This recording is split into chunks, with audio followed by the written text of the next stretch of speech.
gentlemen, our first bout of the evening is scheduled for three-minute rounds in the Caged Aggression Amateur Middleweight Division, powered by the Sneaker Vault. Introducing first, fighting out of the red corner. He stands 6 feet 2 inches tall and weighed in at 185 pounds.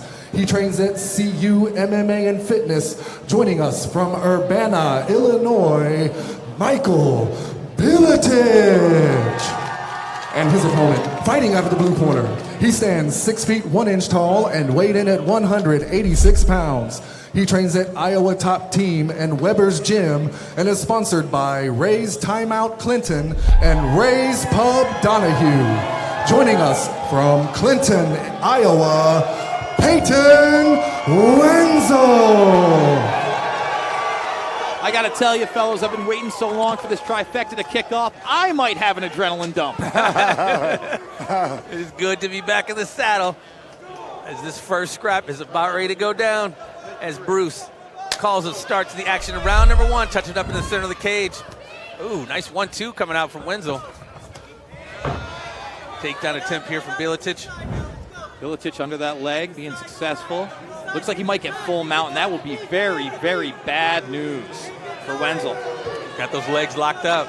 Well, and you notice Wenzel held onto that neck for too long, and now it's too late. You can see where Bilotich, I'm going to say Milotich, I swear it's coming. It's so close, right? But he was already giving up the mount before he let go of that head, and that's that transitional period. You have to always be wary about knowing they're going to get, quote-unquote, the takedown, knowing you're in trouble, bail, and start scrambling. But by the time he let go of that head, Bilotich has already got him in a bad spot. He's got him smothered like gravy on mashed potatoes here, ladies and gentlemen. Let's see if he can take advantage of this position.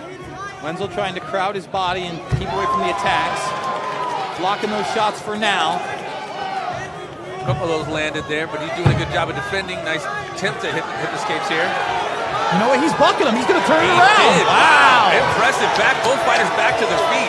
Testament to Wenzel. And you don't see a lot of that. A lot of that was brute strength. What do you think about that technique to get up right there, James? No, I mean, that's the timing of it, right? Because sometimes it's tough because you want to sit there and smother and hold that position, but you also need to strike. And when you get up, you get too crazy with the punches. You're giving that space. And he did a good job of bumping him, and Daniel got him turned over. Good knee. That one hurt him. That stung him, guys. Yeah, I didn't know. He looks like he's in pain from that one.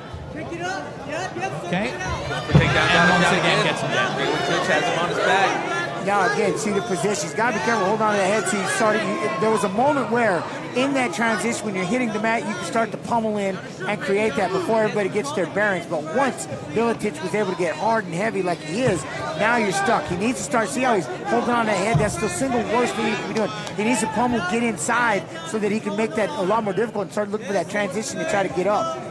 Stepped over pretty easily. Almost looked like he might go for a head and arm, but now it looks like he's trying to flatten him out for strikes. Like some more brute strength coming from Wenzel. Dang. Strength. This Love kid. it. Bilotich has him up against the cage, dropping more knees. When those knees are connected to the body, I'm seeing him wince. Bilotich doing a decent job on that, putting all his body weight on him here. Another knee to the body. That one didn't quite land. Wenzel's going to have to try to turn him around somewhere. Yeah, it looked like he was trying to move him right there. He's got one underhook over there. See, now he's lifting up that leg, doing things to try to stop those knees. Those knees are paying dividends. If Bilotich can see that, again, frame on the face, heavy. I like how he's got the head in the pocket, doing a good job on the underhook side. Nowhere really to go. Keep throwing those knees. And this is going to be about a wrap to the first round. Exciting fight. Looks like Bilotich on top in that first round. What I'd like to see him do, except other than go for full mount, guys, is when he's in that side control, he's having success with the knees on the feet. Take one of those knees, put it into the body on the ground, see the reaction, and who knows, maybe you get that mount and some strikes, because so far, when he's had that full mount, he hasn't really been able to devastate him from the top. Like you said, advancing that position with our taking advantage of those knees, like he's finding so much success on his feet. Bring some of those to his ribcage. Uh-oh, dropping some ice here in the corner. Yeah, I mean, everybody, I think the whole idea of the mount, it has too much height. Coming off to the side, I mean, it's hard to stay on top of somebody, especially with the power of Wenzel, the way he's able to turn you. But staying off to the side, you can really hunker down, elbows to the head, knees to the body. I mean, little things like that, you know what I mean? You press them down more, but everybody likes to go to that mount too soon. Well, like you said, sometimes when you're swinging like that, it helps, it lends itself to losing that position. Well, like you said, Wenzel's got some strength, man, off his back. Here we go, round 2. Wenzel starting out with another 1-2, finding a home with that right left. The right hand landed twice right there. Bilotich almost absorbed that one, but see, you can tell this is his wheelhouse right here, getting that body lock, pressing Wenzel up against the fence, utilizing right here again. I like, take that right arm frame on the face, or now take the left one. Either way, throw those knees to the body, because it's obvious Wenzel does not like it. No. Second round starting out very much so like the first round did. He's under that leg. He's going to get success. There he goes, got him down. First time we've seen him in half guard here. Yep. See if Wenzel still got that juice. Get off his back. This will be a lot harder. Obviously, I like this. Again, sitting right here, sitting in half guard, go cross body, pressure on that arm. You can start to work on, like, again, post with the right arm, land shots with the left, little things like that. But then, see, just start working those strikes right there. You got nowhere to go. You're in total control right here. Did he slide into the mount? Nope, Bilotich in half guard here. Nope, he still got that leg trapped. Looked almost like he was going to try to step in. Now he's trying to step over. Trying to slip it out. Get that full mount. And it looks like there might be an attempt at a head and arm, but at this level, I'm not sure. He's got to get way further away from the cage and get his leg out. I'd like to see him posture up and just try to drop one straight elbow down. Good heavy shots, yeah, that's exactly. Posture up. And there he is using that elbow right there. Big shots. Here comes the right. Ooh. Hammer fist from the top. Wenzel with a nice right hand. Another from his hammer back. fist. Wenzel fighting from the bottom like I've never seen. This guy. Oh my goodness. My man is fighting, but he needs to be pushing on the leg because this is the inevitable. But he was throwing shots from his back. There's about 1 minute left here in this second round. Both fighters giving it all.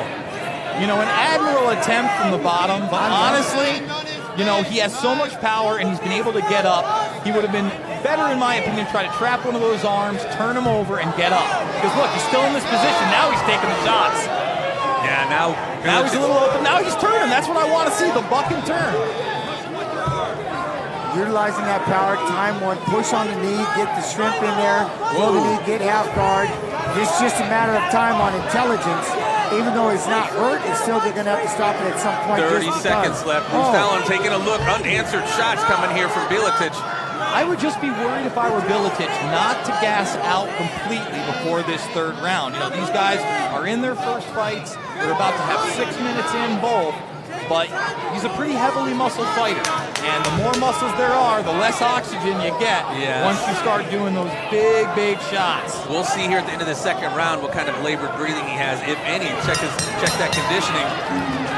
You guys know all too much over the Bilotich fighting system, man. That conditioning, make sure that gas tank.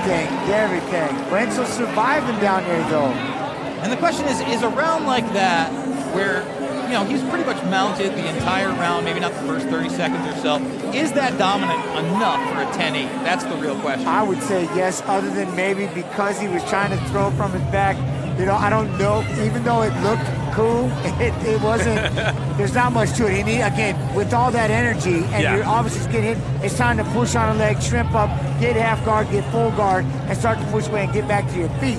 But like you said, it looked cool. It did look cool, and maybe that kept him from giving a 10-8 because it didn't look as dominant-ish. Right. You know what I mean? No, absolutely. I mean, the effort was there, but, you know, again, I'm in a bad spot, but I'm still throwing. I'm still throwing, so it's not a 10-8, but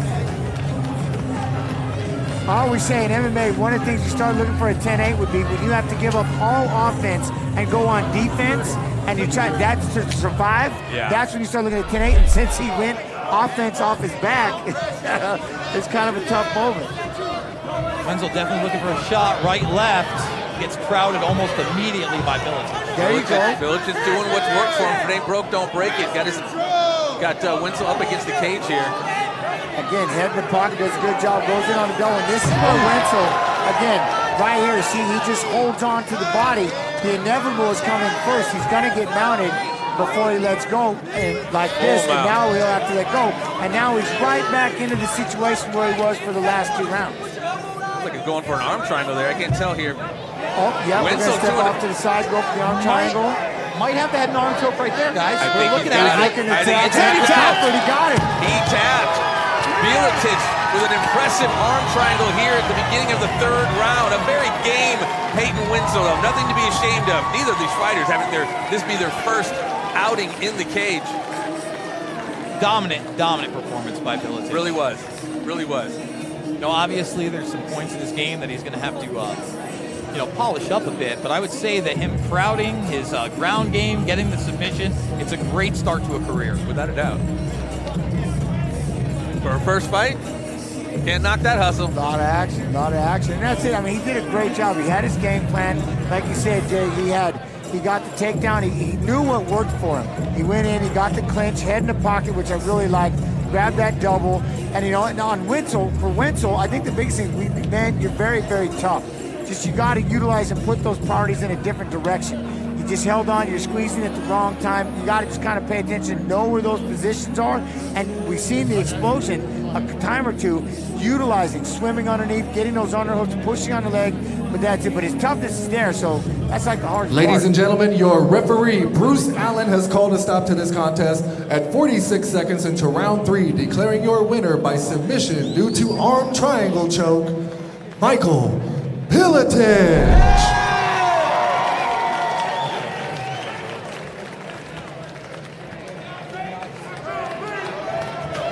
Come on over here for a second, Michael. Hey, first of all, congratulations on the tough fought win. Hey, coming in here, first fight, get a solid submission win. Talk to us how it feels now. Feels great, I've been waiting for this moment for a while, and it worked just the way I wanted it to. Well, so saying that it worked out the way you wanted to, you came in, got a pretty quick takedown, and kind of got the takedown whenever you wanted to through the fight. Was that the plan coming in? Yeah, I wanted to take him down, get him out, and finish an arm triangle. I wanted to do it round 1, but happened round 3, it's all right. Well, you said you've been waiting for this for a long time. I gotta ask, Michael, what's next? I'll probably fight again. All right, well, hey, anything that I've left out or anything you want to add before I let you get into the celebration? Thanks to all my friends and family who came to support me, all my friends and family watching at home, and most importantly, thank you to my coaches, because I came to them about 18 months ago, no wrestling, no martial arts experience, and I worked hard, but it was thanks to their coaching and the program they've built that I was able to go from untrained to ready to fight in that amount of time. So, thank you to them. Well, I can tell you this much, we're definitely looking forward to seeing what's around the corner, but until then, let's hear it one more time for your winner, ladies and gentlemen, Michael Bilotich.